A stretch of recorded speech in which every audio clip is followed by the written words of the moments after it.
comunicación directa con los gobernadores regionales de las zonas afectadas. También cuando ha habido sismos de magnitud importante y que hemos tenido que establecer coordinación con las autoridades de las áreas afectadas por los sismos. También estamos en el Centro de Operaciones de Emergencia Nacional, el COE. Y es que aquí en el Ministerio de Defensa tienen las instalaciones y la conectividad necesaria para establecer este tipo de contacto a nivel nacional. Y en esta oportunidad, en estas circunstancias especiales por las que vive el Perú y el mundo, en medio de una pandemia, que una de las indicaciones que tenemos que respetar obligatoriamente todos los peruanos, todos los ciudadanos, autoridades o no, es de mantener el distanciamiento social. Entonces, hoy hemos tenido una importante reunión del Foro del Acuerdo Nacional. Este foro que reúne a todos los actores que conforman la sociedad civil, las autoridades, los diferentes niveles de participación de trabajadores, de partidos políticos, de empresas, en este esfuerzo de trabajar de manera conjunta, donde son más de 50 los miembros de este foro nacional, del Acuerdo Nacional. No podíamos hacerlo en un solo ambiente. Esto ha sido una reunión como ahora se tiene que hacer de manera remota, ¿no? Cada quien desde su oficina ha participado. Como parte del gobierno hemos intervenido en esta reunión 128 del Acuerdo Nacional y acompañándome para esta reunión el primer ministro, la ministra de Economía y Finanzas, el ministro de Salud, la ministra de Trabajo, el ministro de Defensa, el ministro del Interior y el ministro de Agricultura. También ha estado conectada en línea la ministra de Desarrollo e Inclusión Social. Ha sido una muy importante reunión que ha superado las 3 horas, porque no solamente han habido intervenciones iniciales de los secretarios ejecutivos del Foro Nacional, el Acuerdo Nacional, como es el señor Javier Iñiguez, quien ha dejado esta responsabilidad y ha cedido la posta al doctor Max Hernández. Ambas personalidades sumamente respetadas por toda la ciudadanía, por sus características, no solamente intelectuales, profesionales, sino personalidades que concitan el diálogo, que promueven la búsqueda de consensos, y en este espacio del Foro del Acuerdo Nacional su participación ha sido muy importante, ¿no? El doctor Iñiguez cede la posta al doctor Hernández y hoy hemos tenido una amplia reunión donde el tema ha sido precisamente la pandemia que vive el mundo y en este caso específico en nuestro país referido al COVID-19. No solamente hemos escuchado a ellos dos como directivos, sino también ha participado el Premier, la ministra de Economía. También había una exposición referido al tema de cuál es la situación de la evolución de la enfermedad en nuestro país, con cifras, con datos, con estadísticas, para que en función de esa información puedan intervenir, y aquí lo tengo anotado con los sustantivos, lo sustancial que ha dicho cada uno de los participantes, 18 miembros del Foro del Acuerdo Nacional. Están representantes de los gobiernos regionales, de la Sociedad Nacional de Industrias, tenemos representantes de la Mesa de Lucha contra la Pobreza, de la CONFIEP, también de los partidos políticos que tienen representación en el Congreso de la República. Tenemos representantes del Consejo Nacional de Decanos de Colegios Profesionales, de la Junta Nacional de Usuarios de los Distritos de Riego del Perú, la CGTP también ha tenido las centrales sindicales, Conveagro, la Coordinadora de Frentes Regionales, en fin, y los partidos políticos, como lo hemos dicho también, ¿no? Entonces, si se pueden dar cuenta, ha sido una reunión valiosa porque son diferentes puntos de vista sobre una misma realidad, ¿no? Y como bien lo resumía el doctor Max Hernández al terminar esta reunión, él manifestaba que en esta más de 3 horas se han escuchado propuestas y se han escuchado demandas, y que lo importante es lograr de esas propuestas y demandas llegar entre todos a consenso. Y de eso se trata el Acuerdo Nacional. Por ello es que, como conclusión final de esta reunión, se ha determinado mantener un grupo de trabajo de actividad permanente, donde el gobierno va a participar a través de la presidencia del Consejo de Ministros, el premier aquí presente, con estos grupos de trabajo para que no queden solo como propuestas y aportes sueltos, sino que se vaya trabajando documentos para que de esta forma se puedan también enriquecer las decisiones que como gobierno tenemos que tomar permanentemente. Todos los días tomamos decisiones. Esto es una enfermedad nueva, compleja, que nos obliga a tomar las mejores decisiones. Sin embargo, lo que hace un mes podía ser la mejor decisión a la luz de los resultados, requieren los ajustes necesarios para tener mejores resultados. Y eso no ocurre solo aquí en el Perú. Hemos visto a nivel mundial que cuando empezó esta pandemia se analizaron diferentes alternativas de tratamiento para esta enfermedad, siempre tratando de buscar los mejores resultados. Y ese tratamiento en estos últimos 3 meses han ido variando semana a semana, tratando de ajustar en función de lograr los mejores resultados para la población que está afectada por el virus. Población que en un porcentaje grande no tiene síntomas, pero sí, en un porcentaje menor, pero importante, tiene síntomas e incluso síntomas que agravan y que en algunos casos lamentablemente lleva hasta la pérdida de vidas humanas. Entonces, esta reunión, que es la número 128, hicimos recuerdo que la reunión 127, la anterior, fue a fines del año pasado, donde veíamos cuál era el informe que Naciones Unidas presentaba sobre el índice de desarrollo humano en el Perú. Y veíamos que había mejorado este índice de desarrollo humano en el Perú, pero el principal problema que vimos en esa reunión del Acuerdo Nacional era de que el índice de desarrollo humano del Perú promedio era engañoso, porque en algunas regiones, en algunas ciudades, en algunos centros urbanos, tenías un alto índice de desarrollo humano que escondía un índice de desarrollo humano bajo en varias regiones del Perú, pero que al hacer el promedio nacional tenías un índice promedio aceptable, pero que escondía precisamente la desigualdad que tenemos en el país. Esa desigualdad hoy la volvemos nuevamente a notar.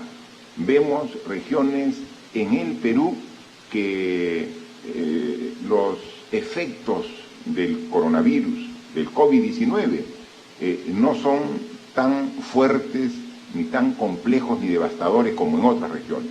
Entonces, esas desigualdades son las que tenemos que trabajar y tenemos que compensar como gobierno. Donde más efecto haya de esta pandemia, de esta enfermedad, es donde tenemos que poner mayor esfuerzo. Pero así como instituciones, autoridades, tenemos que poner mayor esfuerzo, también la propia población, que es lo más importante para poder combatir esta enfermedad, también tiene que poner mayor esfuerzo. Entonces, ese es el compromiso. Este es un trabajo arduo. Esto nos obliga a renovar día a día los esfuerzos. Cada día nos ponemos nuevas metas, nos ponemos nuevos objetivos y comenzamos a trabajar duro para alcanzarlos.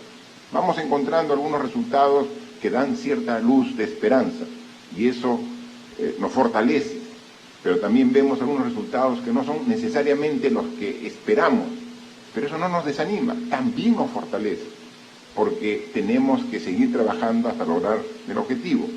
Y por eso que hoy, cuando vemos que 5 de mayo, estamos 5 de mayo y hay que tener en cuenta que estamos ya en plena estación de otoño, y podemos ver de que el clima ya va cambiando, y va cambiando aquí en Lima, la capital de la República, como va cambiando a nivel nacional, y eso nos obliga a ser incluso más cuidadosos de lo que estamos haciendo.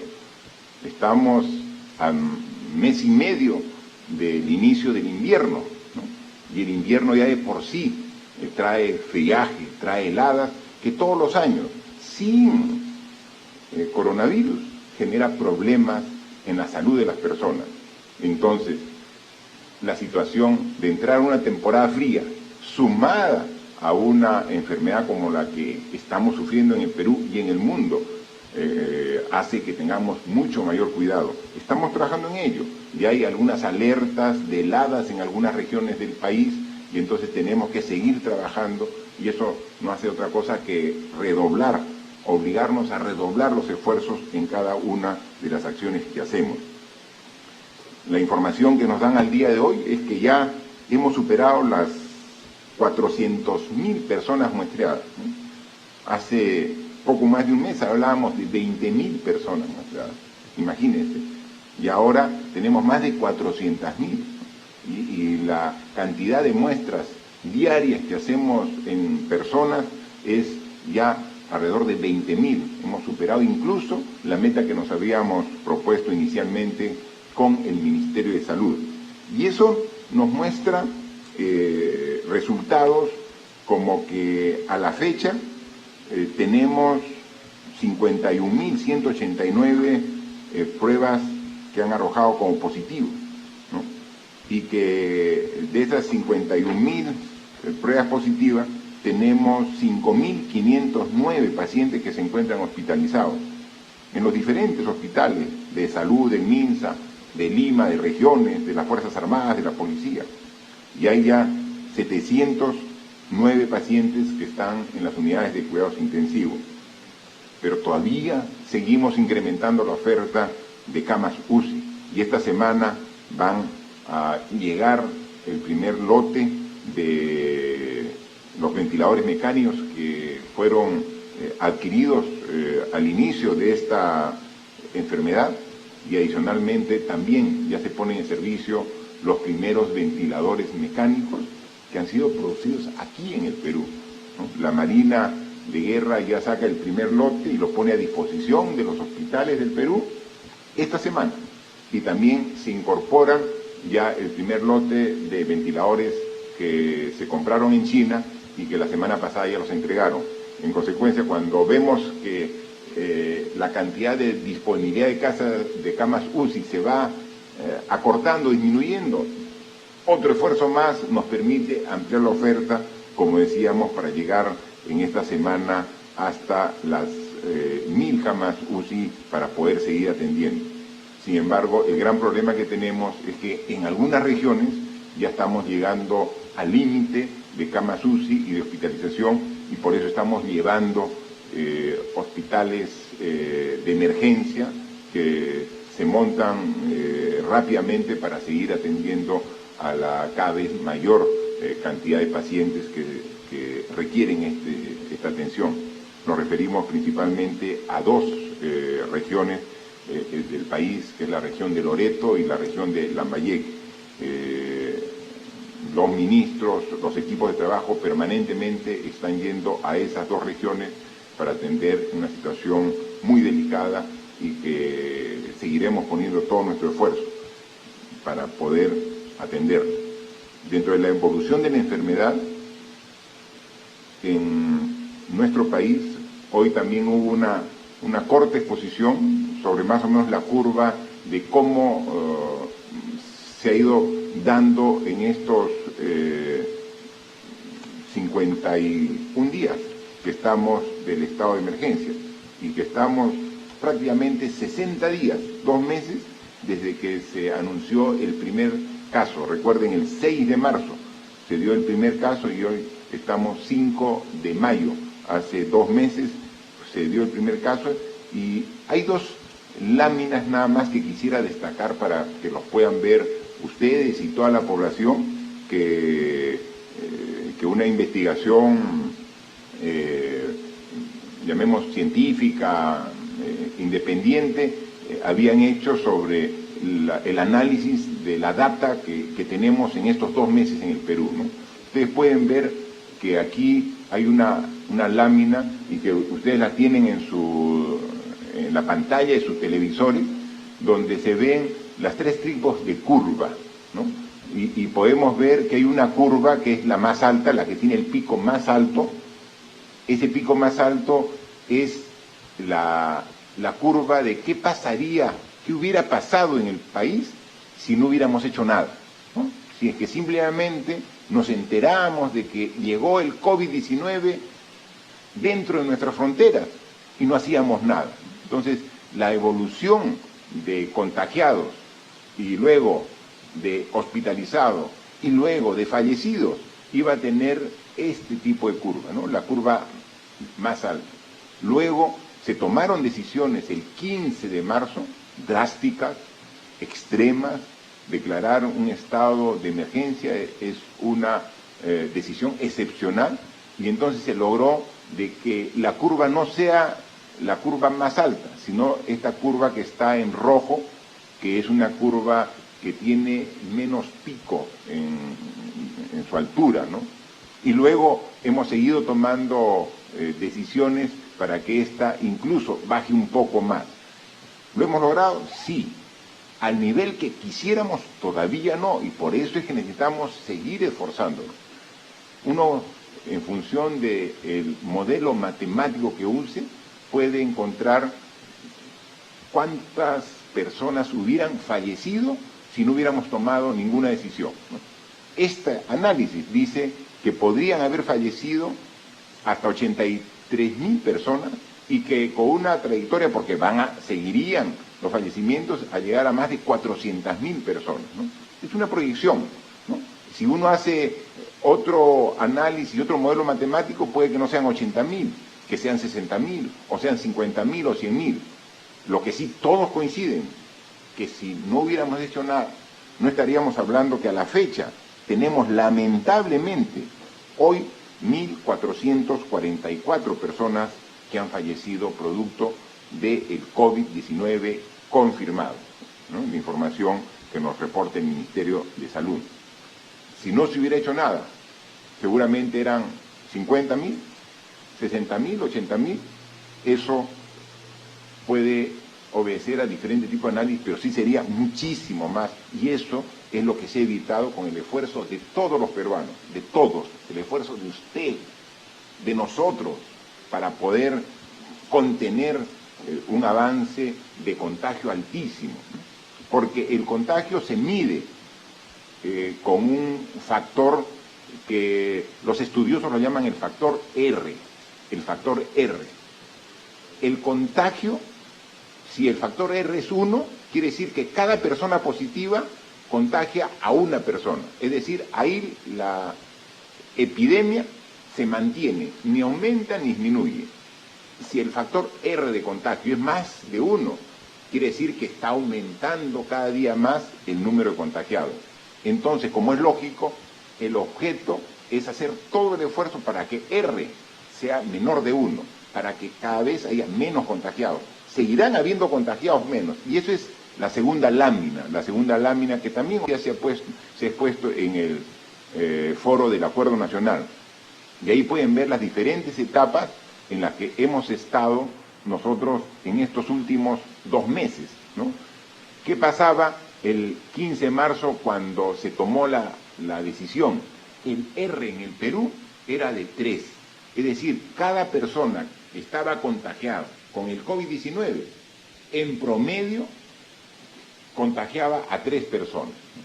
Y entonces se tomó la decisión drástica de la inmovilización obligatoria, las restricciones que todos conocemos, y hemos visto cómo ha ido bajando gradualmente de R3 a R2, es decir, que cada persona ya contagiaba 2, pero no es suficiente, y entonces incluso se nota en la información pública que cada día se da, que ha habido un periodo que incluso nuevamente subió un poco el R de 2 a 2.3, 2.4, y luego a partir ya del 8 de abril, un nuevo esfuerzo nacional de todos comenzó a tender la curva hacia abajo, hasta el nivel que más o menos nos encontramos.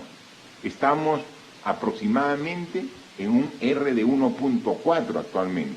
Quiere decir que todavía el contagio aumenta.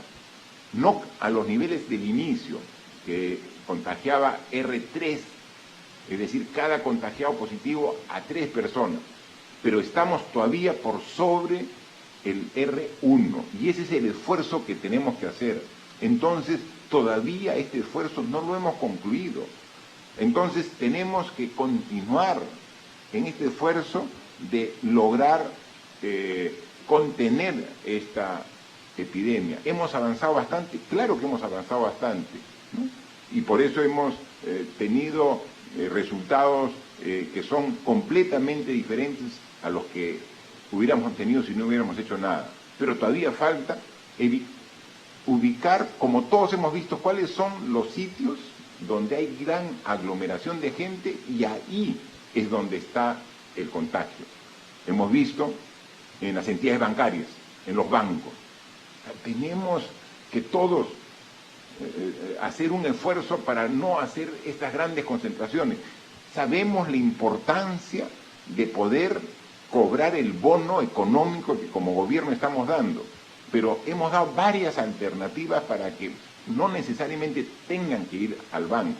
Mucha gente incluso va al banco, no a cobrar, va al banco a averiguar si es que está considerado en el bono, cuando eso está a través de una llamada al teléfono correspondiente para determinar si tiene o no tiene ya la posibilidad de hacer el uso del bono, que como ahora ya salió el día de hoy el decreto de urgencia correspondiente, ya está la autorización del bono universal, con un esfuerzo para llegar a más de 6.800.000 hogares con este bono de 760 soles. Ya se está comenzando a pagar, eso está generando aglomeración en algunas entidades bancarias, pero tenemos que responsablemente manejar estos espacios para no generar focos de contagio. También existen focos de contagio en los mercados y estamos haciendo un esfuerzo. Ayer hemos tenido una reunión virtual como la que hemos tenido hoy en el Foro Nacional con los representantes de la Asociación de Municipalidades del Perú, la AMPE, y con esta asociación hemos visto los mecanismos para hacer un esfuerzo conjunto. Los municipios que tienen como su responsabilidad la administración y control de los mercados, para que nosotros a través del Ministerio de Agricultura podamos juntos e incluso a través del Ministerio de Economía y Finanzas dar los recursos económicos necesarios para que los mercados se mejoren, se ordenen, se modernicen. Sabemos que no podemos prescindir de los mercados, sino dónde la gente va a adquirir sus productos de primera necesidad, en los mercados, pero mercados que no sean focos de contagio, que no un vendedor que esté positivo esté contagiando a todos los clientes que van a adquirir los productos en ese mercado. Mercados con orden, con limpieza, mercados que permitan ir y tener la seguridad de que no vamos a contagiarnos. Ese esfuerzo tenemos que hacerlo y tenemos que continuarlo, o sea, tenemos que insistir en ese esfuerzo. Hemos avanzado bastante, sigamos avanzando lo poco que nos queda para decirle que ya tenemos controlada la enfermedad. ¿De quién depende? De nosotros.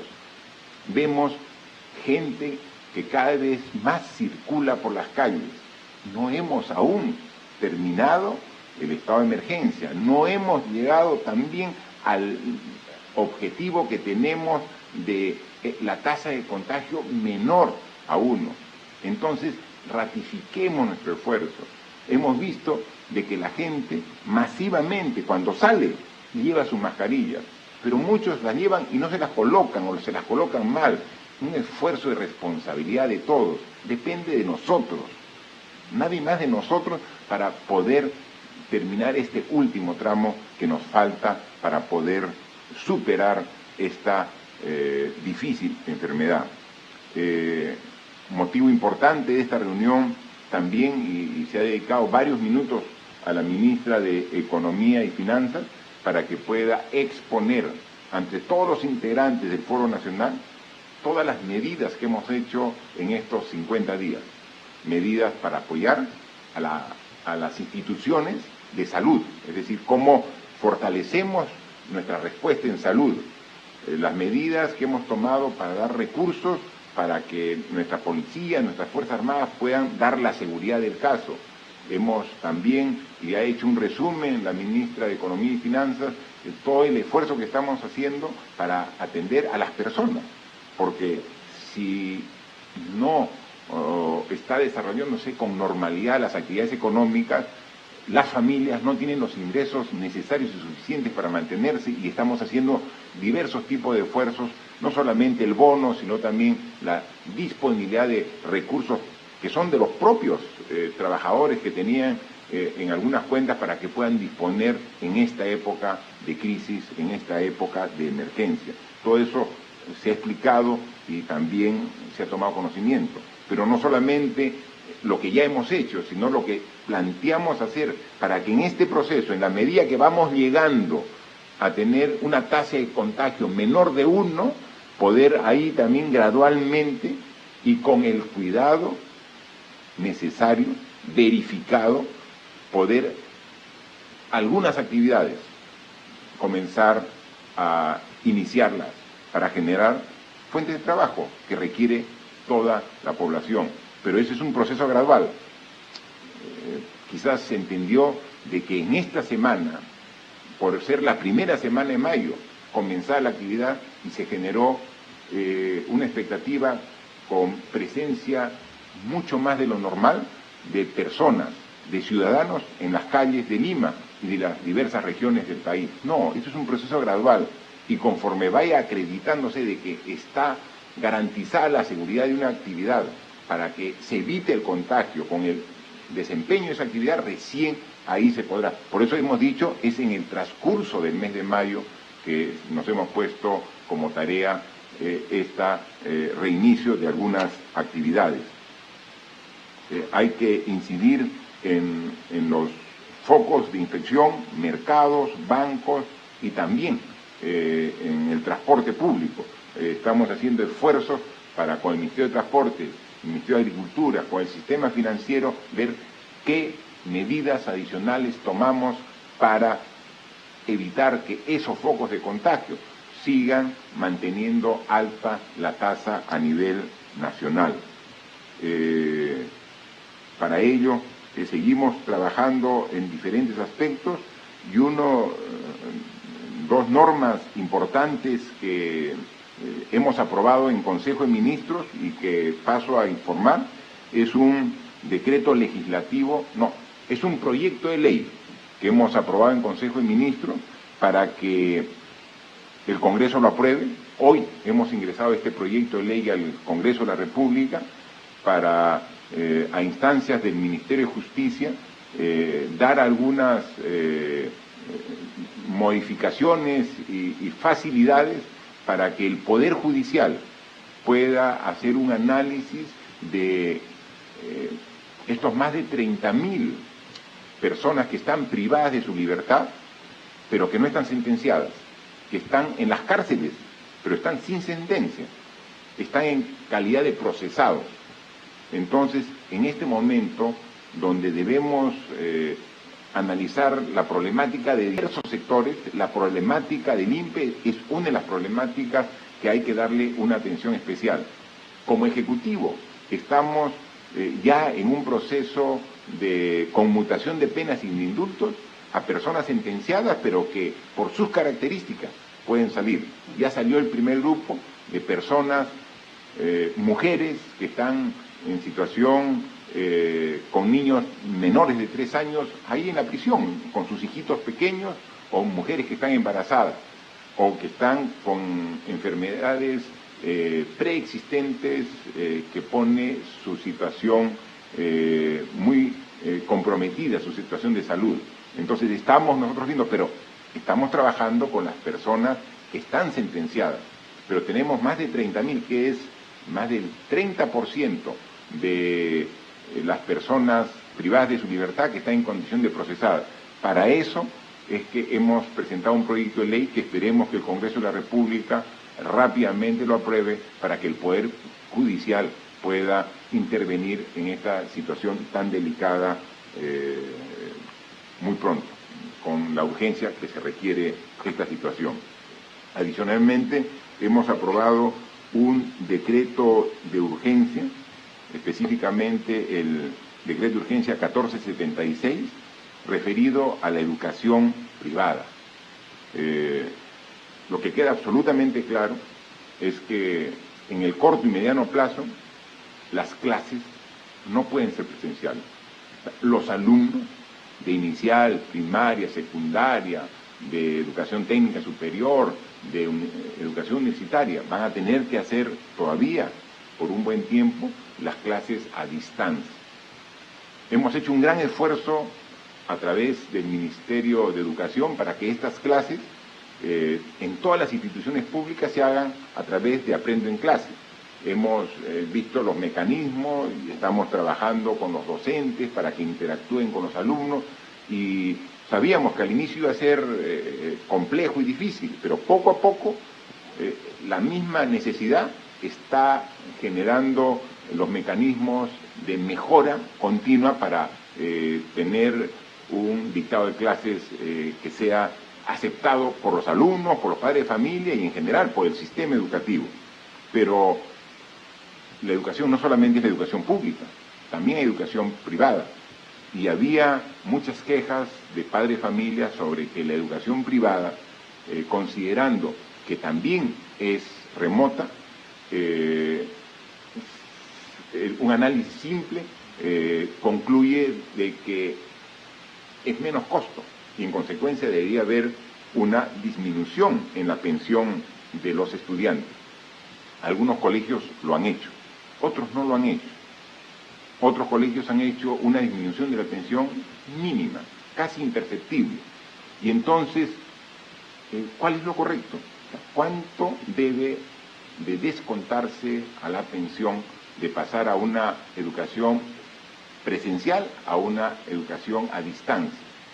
Entonces, lo que establece este decreto de urgencia es la transparencia de la información. Tienen que hacer las entidades educativas privadas, tienen que hacer precisamente una justificación del costo de los servicios de educación que prestan. Y decir, mire, mi costo antes, cuando era presencial, y hacer un análisis de costo, hacer un presupuesto, era este. Y ahora que es a distancia es este otro, lo que justifica cuál es el descuento. Pero eso tiene que ser público y tiene que ser transparente para que los padres de familia, con el conocimiento de esta información, digan, estoy de acuerdo, acepto esta nueva pensión. Y los que no acepten tengan la posibilidad de cambiar de institución educativa. Pueden pasar a otra educación privada que sí les dé los costos que considere convenientes y adecuados el padre de familia, o incluso pueden pasar a la educación pública, que el Ministerio de Educación está en un proceso de abrir nuevamente las matrículas para poder aceptar a los alumnos de la educación privada que no les justifique a los padres de familia el costo de la pensión. Esto se ha aprobado hoy y ha salido publicado hoy en un decreto de urgencia para conocimiento de todos los padres de familia que estaban preocupados por este aspecto, ¿no? Es lo que queríamos dar a conocer el día de hoy, un tema que también es de preocupación no solamente de las personas involucradas, sino de la población en general, es este intento muy importante de personas tratando de regresar a sus regiones de origen, ¿no?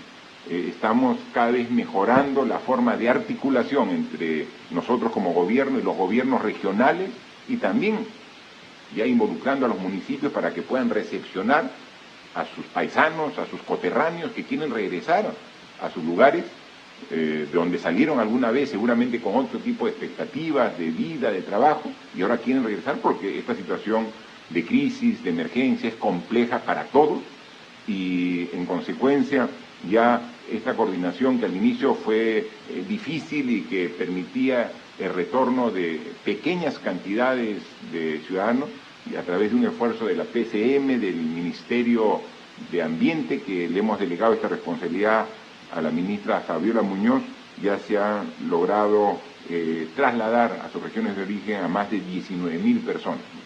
Y entonces seguiremos haciendo esfuerzo en la medida que haya la seguridad del caso del traslado y la seguridad del caso para evitar también que no sean un riesgo de contagio cuando regresen a sus propias regiones. Así que hay mucho esfuerzo, mucho trabajo, pero hay toda la voluntad de seguirlo haciendo junto con todos ustedes. Así que hoy, desde aquí, desde la base del Centro de Operaciones de Emergencia Nacional, donde hemos tenido hoy la reunión, con gusto escuchamos las preguntas a los medios de comunicación que han sido acreditados el día de hoy. Gracias, presidente, ministros. La primera pregunta es de Radio Santa Rosa. Señor presidente, a nuestra emisora y a otras llegan muchas denuncias de personas que van a los hospitales con síntomas de coronavirus y no son recibidas porque ya no hay sitio. Así les informan en las puertas. Y las que pueden ingresar se encuentran en carpas en condiciones lamentables, sobre todo porque la mayoría son ancianos. ¿Por qué no se acondiciona con lo mínimo todas las torres de la Villa Panamericana u otros lugares como el Centro de Convenciones de Lima, para atender en lo básico y los pacientes tengan un trato más humano?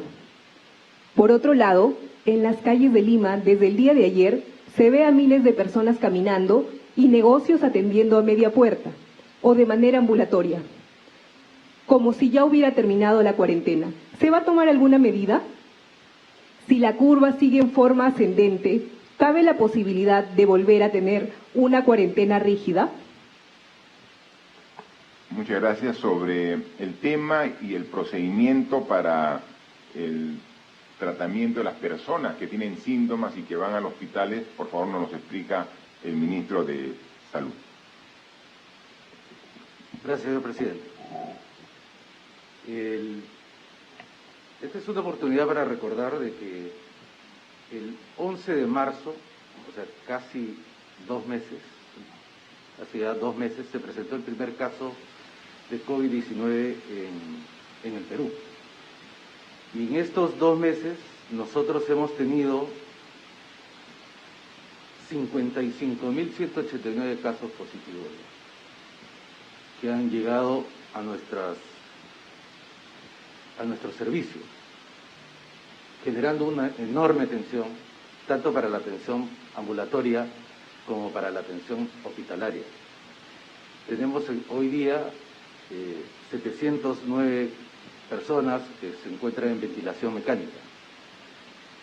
Eso hubiese sido imposible atender con el número de camas que teníamos disponibles en unidad de cuidados intensivos hace aproximadamente 2 o 3 meses, que eran en total 100 camas disponibles en los ambientes de UCI del Ministerio de Salud.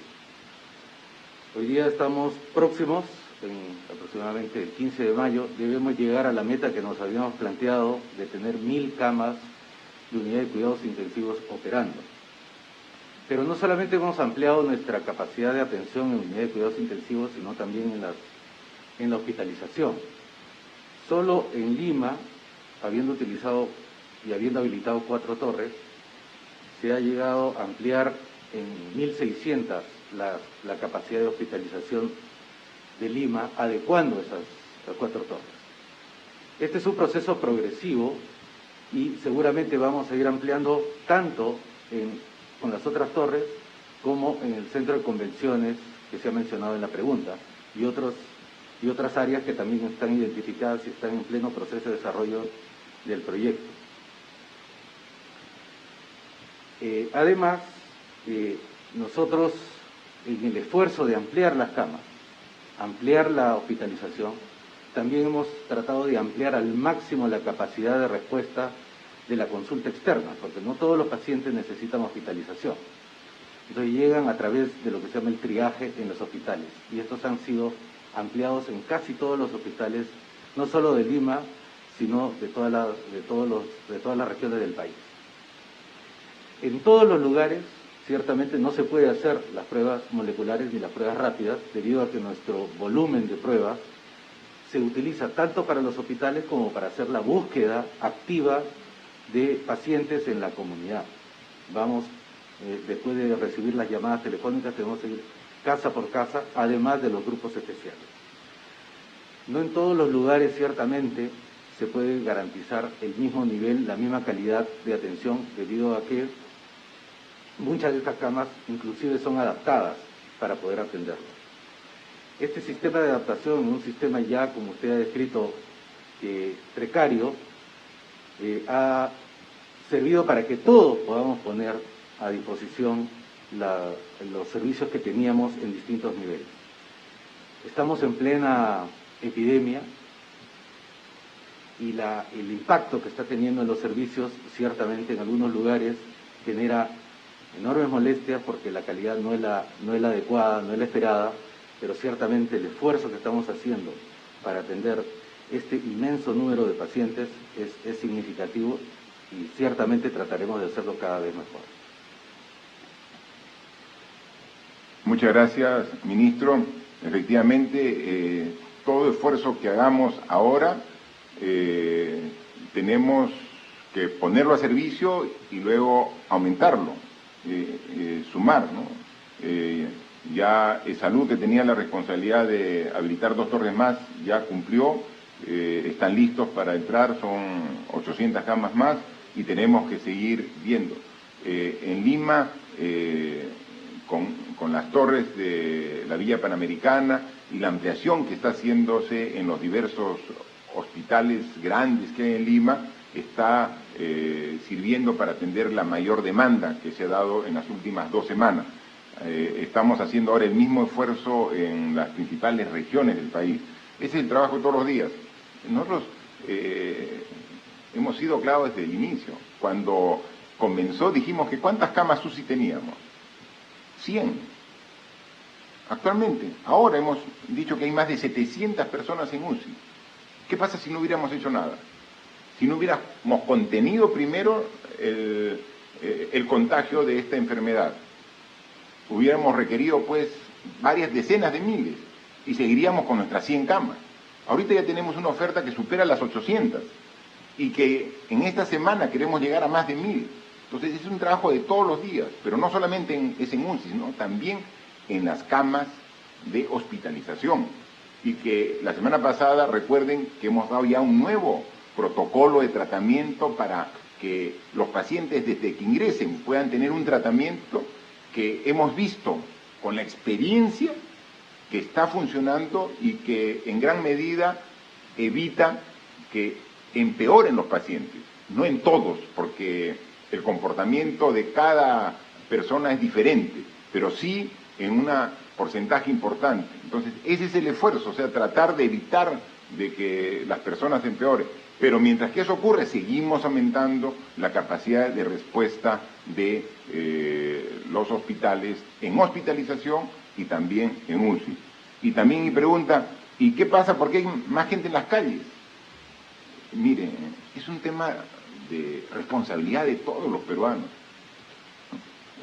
Mire, ayer tuvimos una reunión con algunos alcaldes y también mantenemos la reunión. Hemos recibido, por ejemplo, una comunicación del gobernador regional de Piura, que me transmite un comunicado del comando de Piura, del comando COVID de Piura, y que hace suyo el gobernador y me lo transmite. Y me dice, presidente, para solucionar el problema de Piura, como la gente no hace caso y sigue saliendo a la calle, mejor pongamos toque de queda una semana, las 24 horas del día, todos los días. O sea, ¿eso va a ser solución?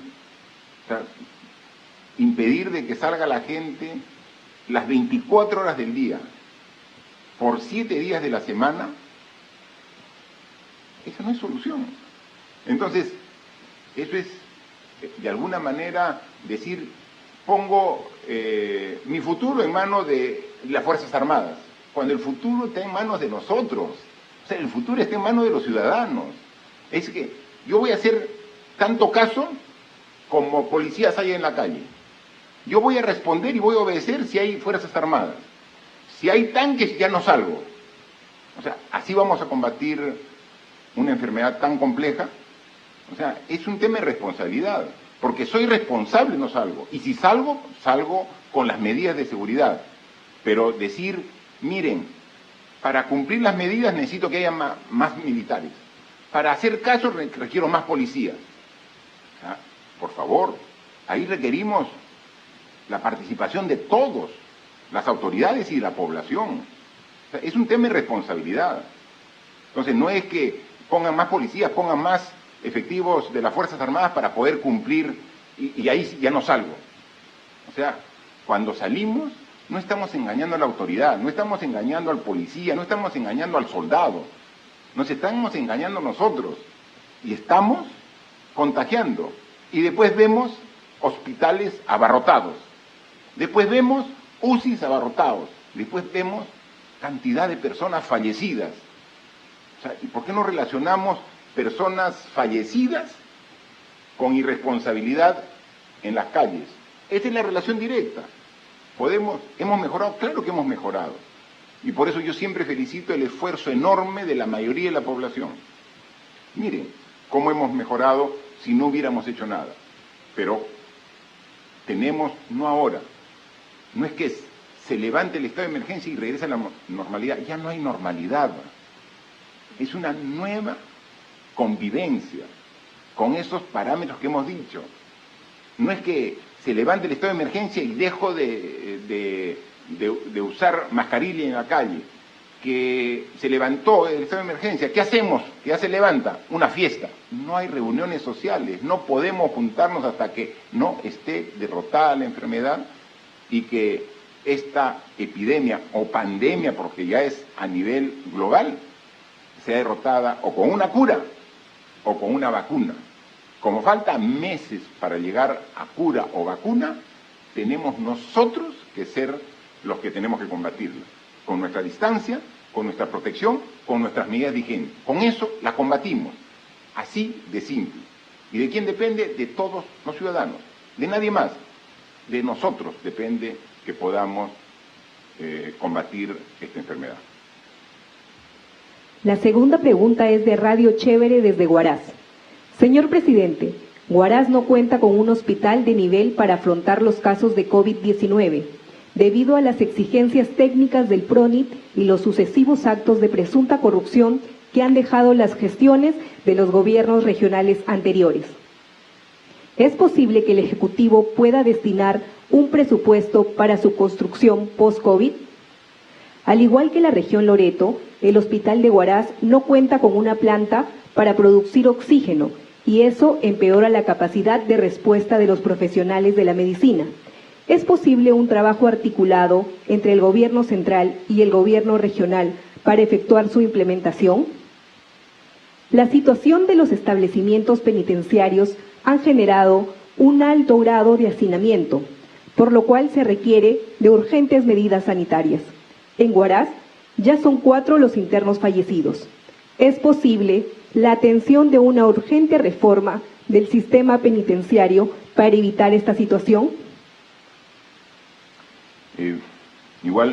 Por favor, ministro de Salud, la parte que le corresponde de la pregunta y luego complementa también el premier, por favor. En relación con la región, nosotros tuvimos la semana pasada una reunión con el gobierno regional y con el director de salud de la región, en el cual se nos presentó el conjunto de inversiones que ha hecho la región para mejorar su capacidad de respuesta en atención de salud. Y efectivamente la región ha invertido o está en proceso de inversión de cerca de 60 millones de soles, una de las inversiones más fuertes que se pueda ver en lo largo de todas las regiones, destinando parte del canon a unos proyectos de inversión para reposición y reparación. En materia del hospital, efectivamente, tenemos 2 ángulos en la pregunta. Uno es el hospital propiamente dicho, que hemos dado indicaciones en esa misma reunión al PRONIS para que evalúe si este proyecto es viable en materia de mejoramiento de la infraestructura actualmente existente o de un nuevo hospital en esa zona. En relación con el equipo de oxígeno, no solamente para ese hospital, sino para el resto del país, y dada justamente la experiencia dolorosa que estamos viviendo en Loreto, estamos redireccionando algunos fondos, pero fundamentalmente asistencia técnica para que conjuntamente con las regiones podamos utilizar saldos de balance que se encuentran en los presupuestos de las regiones y poder invertir rápidamente en el desarrollo de plantas de oxígeno medicinal en donde así se requiera. Muchas gracias. Sí, presidente, gracias. La situación y realidad de los distintos penales del país casi es uniforme, hacinamiento básicamente. Tenemos 68 penales, una capacidad de 39.000 internos y sobrepasa los 97.000 internos. Y hay dos dimensiones de la respuesta que estamos dando como gobierno. Primero, respuestas normativas institucionales y lo segundo son respuestas de salud. En el tema inicial hemos emitido ya un decreto de urgencia para liberar un porcentaje importante de deudores alimentarios que una vez pagada el 100% de ese adeudo quedan en libertad. Ya superan en estos momentos los 300 internos que han hecho uso de esta potestad y han quedado en libertad. Lo segundo es que se aprobó un decreto supremo para agilizar los procedimientos de indultos. A la fecha ya son más de media centena los indultados. Asimismo, como bien lo ha enfatizado el señor presidente, hemos presentado el día de hoy un proyecto de ley destinado básicamente a los procesados. Del 100% de internos, casi 30.000 internos tienen esta condición de procesados, es decir, están bajo la autoridad de los jueces y fiscales. Y con este proyecto de ley, que esperamos que tenga la agilidad y atención urgente por parte del Congreso, va direccionado en dos circunstancias. La primera, aquellos procesados que están sujetos a una prisión preventiva, que los jueces puedan convertirla en una comparecencia restringida. Y también el segundo componente es que aquellos sentenciados con penas menores a 8 años, esta puede ser sujeta a una conversión en lo que es el llamado trabajo comunitario. En el tema de salud, ya se ha enfatizado, son distintos componentes que hemos tomado como gobierno. Primero, que es el equipamiento e implementación con lo que son insumos tanto para el personal como para los internos. Lo segundo, se ha instituido un comando de COVID-19. Lo tercero, se está contratando más de 300 médicos y enfermeras. Lo cuarto, se ha acudido a una fumigación masiva de todos los establecimientos penitenciarios. Lo quinto, se han habilitado espacios en los propios penales para tener una atención focalizada en aquellos internos que están sujetos a lo que es el contagio. Lo sexto es que un número importante de pruebas rápidas han sido puestos a consideración del INPE para que en una primera etapa pasen por esta prueba los agentes penitenciarios. Y asimismo se ha dotado de más de 100.000 mascarillas renovables, ya no solo para los agentes penitenciarios, sino también para los internos. Hay un hecho que destacar. Un primer foco de atención fue el penal del Callao, Sarita Colonia, donde hay resultados bastante interesantes. Con tratamiento médico se han recuperado un número importante de internos que estaban sujetos a este contagio. Pero la pregunta incide en un tema de fondo, ¿no? Una reforma penitenciaria. Y bien lo ha dicho el señor presidente en la reunión que hemos tenido a horas de la mañana con la Guardia Nacional. Esta dura lección que significa esta enfermedad también nos da una gran oportunidad de poder abordar con prontitud a la solución de problemas estructurales. Y el sistema penitenciario es un problema estructural. Por eso se hace necesario hablar de la reforma del sistema penitenciario. Y aquí tenemos un delicado contencioso, porque tradicionalmente el tema penitenciario era una materia vedada, prohibida, y simplemente se restringía a elevar penalidades. Cuán importante hoy que todos los sectores se sientan involucrados, sensibilizados y que nos permitan asumir como una política de Estado una revisión de lo que significa en estos momentos el sistema penitenciario para nuestro país. Tercera pregunta de Huilas TV. Una reciente encuesta habla de la aprobación en su gestión con un 82%. Sin embargo, en la práctica, la realidad demuestra que aún hay falta de reacción en algunas regiones como Iquitos con la falta de oxígeno. A esto se le suma que ya se acerca el levantamiento de la cuarentena, pues la gente sigue saliendo a las calles. ¿Qué estrategias va a tomar el gobierno ante esta situación? ¿Cuáles serán los nuevos protocolos ante la ola de contagios? ¿Cómo van a contener el virus sin la cuarentena? Si nos podría el ministro de Salud dar algunas referencias del esfuerzo que estamos haciendo para atender la crítica situación que hay en la región Loreto, en la ciudad de Iquitos, que hace referencia a la pregunta. Sí, bueno, a mis compatriotas de Iquitos sirva esta oportunidad para solidarizarme con la crítica situación que se viene viviendo con la presentación de la epidemia en esa zona, especialmente con mis colegas, amigos. Yo el día de ayer tuve la oportunidad de visitar algunos establecimientos de salud y dentro de los establecimientos de salud la zona de hospitalización, incluso la unidad de cuidados intensivos, donde tengo un muy amigo mío viviendo un drama en ese hospital. Las fallas que nosotros estamos viviendo en Iquitos son en verdad multiorgánicas, que ha dejado a la ciudad y al hospital sin un abastecimiento permanente de un elemento vital para tratar a nuestros pacientes, que es el oxígeno. Ante esa situación, nosotros hemos comprado en Lima y estamos determinando un puente aéreo de 9.000 metros cúbicos de oxígeno y todos los días está saliendo un vuelo con 60 balones de oxígeno para asistir a nuestros pacientes y a nuestros colegas. Siento mucho, valga el momento de decir que hemos perdido 5 profesionales en Iquitos, 3 de ellos profesionales médicos. El día de ayer, cuando estuve, había muerto un bachiller de medicina, el día de hoy ha muerto otro colega nuestro. Y hemos establecido ese puente aéreo para poder apoyarlo, pero inmediatamente también hemos destinado con fondos del gobierno regional 1.200.000 soles para poder establecer lo más rápido posible, esperemos que dentro de los próximos 15 días, 2 plantas intermedias de producción de oxígeno.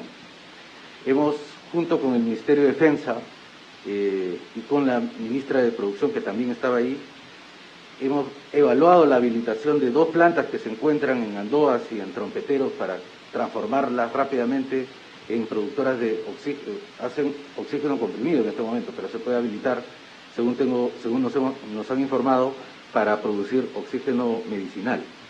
Hemos tomado contacto además con la sociedad civil, que hizo una movilización importante de fondos para construir una planta dentro de la ciudad de Iquitos, y hemos puesto a nuestros técnicos también a disposición para asesorar la implementación de estas plantas. Sin embargo, somos conscientes de que estos son a 2, 3 y hasta 4 semanas en que todas estas iniciativas, más unidades de apoyo eléctrico, porque durante el fin de semana las plantas de producción de oxígeno que se encuentran en Iquitos fallaron por fallas en el sistema eléctrico de la ciudad. Entonces también vamos a intervenir para que se mejore la dotación de electricidad que estas plantas procesadoras de oxígeno requieren. Además, señor presidente, compatriotas en Iquitos, nosotros seguiremos movilizando ingentes cantidades de equipos de protección personal. Esa es una de las regiones donde hemos hecho más vuelos de apoyo a nuestros colegas, a nuestros trabajadores, y somos plenamente conscientes de la situación que se está viviendo ahí. Continuaremos movilizando oxígeno, equipos, medicamentos a esa zona. En cuanto a las nuevas estrategias, en Iquitos hemos podido observar que ya están implementando los nuevos protocolos de atención, tienen los medicamentos para poder desarrollar eso en el primer nivel de atención con todas las limitaciones. Hemos determinado además que va a salir un nuevo contingente de profesionales, médicos, enfermeras y también tecnólogos médicos de diversas especialidades para apoyar los esfuerzos que ahí se vienen realizando. No es una tarea fácil, pero no cejaremos en nuestro esfuerzo de apoyarlos día a día. Cuarta pregunta de Útero PE. El señor Juan José Santibáñez Antúnez, designado como jefe de gabinete de asesores del Ministerio del Interior, Ha sido un defensor de policías involucrados en casos de corrupción como los intocables ediles, el Escuadrón de la Muerte, los babies del Fundo Oquendo y la Red de Protección Ilegal al ex asesor montesinista Óscar López Beneses. Además, su cuenta de Twitter fue cancelada después de que el periodista Marcos Cifuentes destapara que el señor Santibáñez coordinaba con la red de Fujitrolls, profería improperios desde sus redes y fue parte del equipo de campaña de Keiko Fujimori. Eso sin contar que el propio ministro Gastón Rodríguez también ha sido involucrado en el caso Los Intocables Ediles, que hay un policía desaparecido en Trujillo y que el jefe de la policía duró 10 días en ese cargo. ¿Está usted al tanto de lo que está sucediendo en la policía? ¿Habrá una conferencia especial para explicar la situación en la PNP? Pediría al ministro del Interior que responda a esa pregunta. Gracias, presidente. Un saludo a los conciudadanos. Efectivamente, durante la noche de ayer y el día de hoy se han presentado críticas a la designación del jefe de gabinete, el doctor Juan José Santibáñez. Un abogado con amplia experiencia en los temas de derecho de policía, con 4 maestrías internacionales, un doctorado, y que ha participado en algunos casos de defensa de policías que han tenido alguna problemática en cuanto al desarrollo de su función. La evaluación que hace el Ministerio del Interior es permanente y en ese sentido también debo de comunicar a la opinión pública que el doctor Juan José Santibáñez fue aquel que defendió el caso emblemático y que resultó una cruzada nacional en el caso del suboficial Elvis Miranda, en Piura. De manera tal que en su ejercicio funcional como litigante ha tenido varias participaciones en este tipo de hechos. La evaluación que hacemos desde mi despacho resulta constante y permanente y hemos trazado una línea de acción y un plan que desarrollar. Vamos a pedir resultados concretos en este tipo de hechos. De igual forma, referente a mi involucramiento con el caso de los intocables ediles, quiero aclararle a la opinión pública que no tengo absolutamente nada que ver, no fui comprometido en la investigación, en ningún momento me llamó la Fiscalía. Respecto al tema relacionado con el comandante general, estamos, como todos estamos viendo, viviendo una pandemia, es una situación completamente sui generis y atípica, que necesita de acciones inmediatas, de decisiones contundentes, y en ese sentido hemos hecho una rápida evaluación, apostando por designar a un oficial general con especialidad en orden público. Es momento de tomar decisiones y de asumir responsabilidades. Y creemos que en ese sentido la designación del general Héctor Loaiza Arrieta contribuirá a lo que se viene posteriormente cuando se levante la cuarentena y en las acciones que la Policía Nacional del Perú desarrolla a lo largo y ancho del territorio nacional. Solamente complementando la respuesta, la disposición que di yo al ministro del Interior cuando asumió el cargo fue absolutamente claro. Fue una disposición que, entre muchos aspectos que tenía que ver en esta institución tan importante en estos momentos y en el acontecer de la vida del gobierno del Estado, como es la Policía Nacional, tenía que ver principalmente 2 temas. Investigar a profundidad las denuncias de hechos de corrupción que se han dado en los últimos días o semanas en la policía. En esta etapa de la emergencia nacional se ha tenido que hacer adquisiciones de manera rápida para poder precisamente estar preparado en una circunstancia tan especial. Pero atender rápido, con diligencia, con efectividad, no significa con procedimientos ilegales. no significa con actos de corrupción. Entonces, la indicación y la primera disposición que le daba al ministro es un trabajo de verificación, investigación y denuncia de los casos de corrupción, ¿no? Y eso vamos a estar vigilantes que se haga desde el gobierno. Y lo segundo, una mejor atención al personal policial. Hemos sido testigos, como todos los peruanos, de una falta de atención adecuada. Al estar expuestos los policías, como todos los trabajadores de primera línea en esta emergencia que nos lleva a esta enfermedad tan contagiosa, están expuestos a que puedan ser contagiados, ¿no? Hay que tener más cuidado para no contagiarse. Pero si el caso fuera que se contagie, tienen que ser atendidos de manera adecuada por la institución, y no se estaba haciendo ello. Entonces, esos dos casos y esos dos temas han merecido una indicación específica de mi parte, el ministro, de este trabajo de lucha contra la corrupción al interior de la policía, dadas las graves denuncias que se han dado de malos manejos en las últimas semanas, y un trato adecuado, digno, a la Policía Nacional, que merece todo nuestro respeto en el cuidado y el orden de la seguridad de todos los ciudadanos.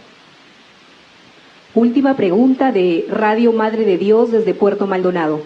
Señor presidente, en Madre de Dios estamos preocupados ante el panorama que vemos en Loreto y Ucayali, porque el presupuesto parece ser insuficiente.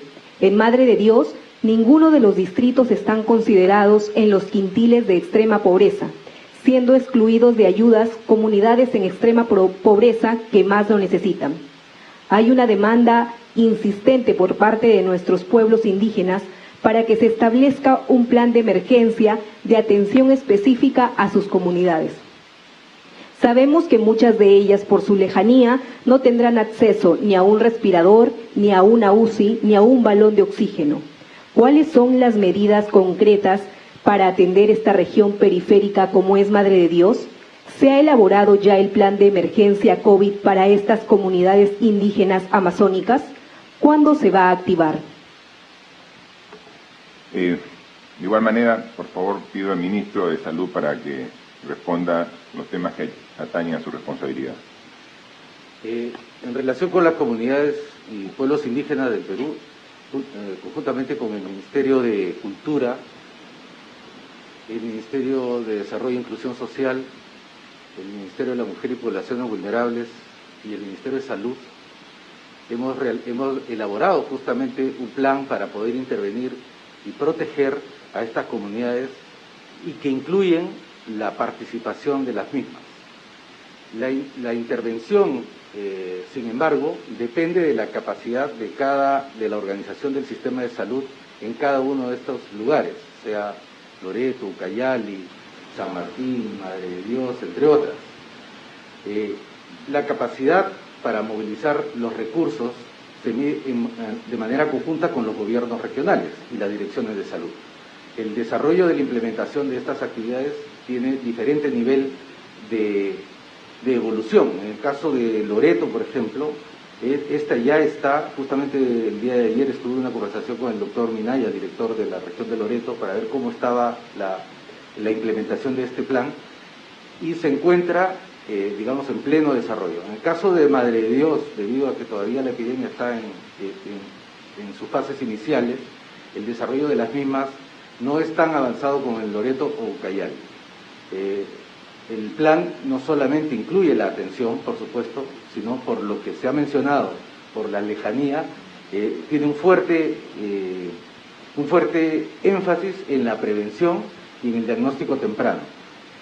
La implementación de cada localidad, de cada distrito, de cada provincia, de cada región, es una cosa que estamos monitoreando, y ciertamente continuaremos con los esfuerzos, así como se hace en las zonas urbanas, para poder desarrollarlo. El día de mañana, junto con el Ministerio de Cultura, tenemos una conferencia virtual con los representantes de las poblaciones indígenas y las comunidades nativas para poder afinar lo que venimos haciendo.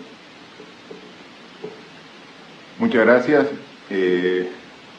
Miren, ya estamos a 50 días del estado de emergencia. Los resultados se pueden ver y se explican en función de análisis que hacen expertos y que podemos acceder todos. Y los resultados no solamente son los que se muestran ahora, sino son los que tenemos que proyectar al futuro. Lo dijimos desde el inicio y lo ratificamos ahora. Esta enfermedad no es una enfermedad de un mes, ni 2 meses, ni 3 meses. Nos tiene que obligar a prepararnos para una etapa que es la que estamos actualmente viviendo, que es la etapa de propagación de la enfermedad y con esfuerzos de contención que hacemos las instituciones y la población. Luego va a haber una segunda etapa, que es una etapa intermedia, donde tratamos de recuperar las actividades previas al inicio de esta epidemia. Y luego, a partir del próximo año, es donde planteamos nuevamente el retorno a esa senda de progreso y desarrollo que queremos todos los peruanos. Y esta etapa es difícil, es compleja. Nunca lo hemos negado. Y si no tenemos completa conciencia de ello, podemos confiarnos. Y lo peor que puede pasarnos a los peruanos es confiarnos. Hemos visto que algunos países que tienen esta enfermedad con unos meses o quizás semanas de anticipación, cuando ya le estaban superando, se confiaron y nuevamente hay un rebrote que nuevamente sume a la población en el dolor y en la muerte. Entonces, lo que tenemos que hacer responsablemente todos es ser conscientes de que el futuro está en nuestras manos, depende de nosotros, de todos, de la unidad de los peruanos. Justo es en estas épocas, las más difíciles, donde salen voces discordantes, donde salen voces de desaliento y que tratan de contagiar ese desaliento en la población. Y eso sería lo peor que nos pueda pasar como sociedad. En uno de sus análisis, la ministra de Economía me decía de que la consecuencia económica de esta crisis puede ser similar a la consecuencia económica que tuvo el Perú después de la Guerra del Pacífico, la guerra con Chile. Imagínense, una guerra convencional, una guerra de ejércitos, una guerra que generó muerte, destrucción, pero dejó mucha pobreza, porque se cayó completamente la economía y 2 años estábamos con indicadores bajísimos. Esas consecuencias que tuvimos hace más de un siglo son similares en la situación económica que podríamos tener. ¿Y qué reflexión podemos hacer de la guerra del Pacífico, la guerra con el vecino país del sur? En ese tiempo le encaramos divididos. Ese fue nuestro principal error, divididos, cuando deberíamos estar todos juntos, con un solo objetivo, responsablemente, sabiendo que iba a haber bajas, pero con una convicción de salir adelante todos juntos. Nos dividimos los peruanos. Y quizás algunos amantes de la historia tienen más vivos esos recuerdos, o quizás otros como yo, que soy del sur, vengo de la frontera al sur del Perú, muy cerca precisamente al vecino país del sur. Y entonces uno ahí ve que perdimos territorio, perdimos futuro, perdimos familiares, perdimos vidas por estar desunidos. Y seguramente en esa oportunidad, como ahora, habían estas voces de desaliento, de desánimo, voces que en vez de apoyar y decir en qué ayudo, ¿no? Es voces que vienen siempre a cuestionar cualquier esfuerzo que se haga. Alguien dijo por ahí, presidente, usted que tiene 82% de aprobación, eso es absolutamente irrelevante, ¿no? No tiene nada que ver. Eso, aquí lo que interesa no es la aprobación que tenga, eso es irrelevante. Es más, tienen obviamente toda la libertad y potestad de hacer este tipo de encuestas, ¿no? Yo preferiría que vayan enfocados a qué hacer como sociedad para lograr esta unidad que nos hace falta. Tenemos resultados que pueden ser mucho mejores y vamos a insistir en ello. No vamos nosotros en ningún momento a disminuir nuestro esfuerzo, porque sabemos que esto es un trabajo de largo aliento. Si alguien por ahí quiere tirar la toalla, que lo haga. Si alguien por ahí quiere abandonar el esfuerzo, que lo haga. Nosotros no. Nosotros nos debemos al pueblo y vamos a estar al lado de él en todo momento, y más en estos momentos difíciles, cuando vemos las muertes, cuando vemos ya las faltas de camas, cuando vemos que algunos sistemas del Estado peruano ya no alcanzan para atender todo lo que requerimos. Ahí es donde necesitamos a los verdaderos peruanos, a los que quieren cambiar el Perú, ¿no? Pueden haber otros que sí, desde el balcón, se puedan criticar. Es muy fácil desde afuera. Y nunca tomó ninguna decisión, o no tomó las decisiones correctas cuando debió hacerlo. Critiquen, que sigan criticando. No nos van a bajar el ánimo, no nos van a quitar el esfuerzo, no nos van a disminuir la convicción de trabajar por el Perú. Estamos en momentos difíciles, sí, muy difíciles. Y por eso yo llamo a la conciencia de toda la población. Seguiremos aquí de la mano con nuestras Fuerzas Armadas, con la policía, para poner orden donde se necesite. Pero el principal orden que debe poner es el propio ciudadano, en su casa, en su cuadra, en su distrito, en su barrio. Ahí, organización para poner el orden que se requiere. No es necesario solamente esperar que vengan las fuerzas públicas para recién ordenarlo. No, nosotros mismos tenemos que dar el ejemplo, y lo vamos a hacer, y vamos a tener y el refuerzo y la moral de la policía y Fuerzas Armadas está al tope para seguir trabajando. Queremos que esa moral también esté en cada uno de los ciudadanos del Perú. Moral arriba, vamos a salir de esta. Estamos en momentos difíciles, pero juntos vamos a salir. Tengan esa convicción que juntos lo vamos a hacer. Muchas gracias. El mensaje entonces del presidente.